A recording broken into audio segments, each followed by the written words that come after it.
আমি যুবকদেরকে অনুরোধ করি, ছোট ভাই, তোমরা এই 14, 15, 16 বছর 20 বছর বয়সে তোমরা কোনো মহিলার সাথে অবৈধ সম্পর্কে লিপ্ত হয়েও না। আমি অনুরোধ করলাম, তোমার জন্য আল্লাহ যে রিজিক রেখেছি তুমি পাবা ইনশাল্লাহ। আস্থা রাখো আল্লাহর প্রতি।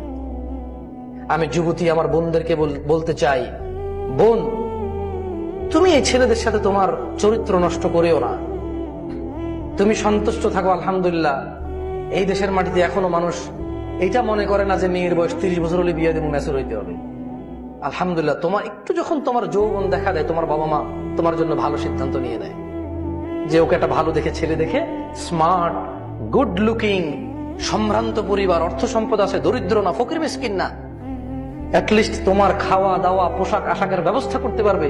তোমার বাবা মা তুমি একটু বড় হলে সে চিন্তা করে একটা তোমার জীবন সঙ্গীর জন্য ওরা কিন্তু তোমার জন্য সময় ব্যয় করে। এটা তোমার নিয়ামত। পৃথিবীর অনেক দেশেই তাদের মেয়েদের নিয়ে এভাবে চিন্তা করে না। আলহামদুলিল্লাহ, বাংলাদেশে তোমার জন্ম, এই দেশে তোমার জন্ম হতে তোমার জন্য এটা অনেক বড় নিয়ামত যে তোমার পিতামাতা তুমি একটু বড় হলেই তোমার জন্য জীবন সঙ্গীর একটা উত্তম ব্যবস্থার পরিকল্পনা করে।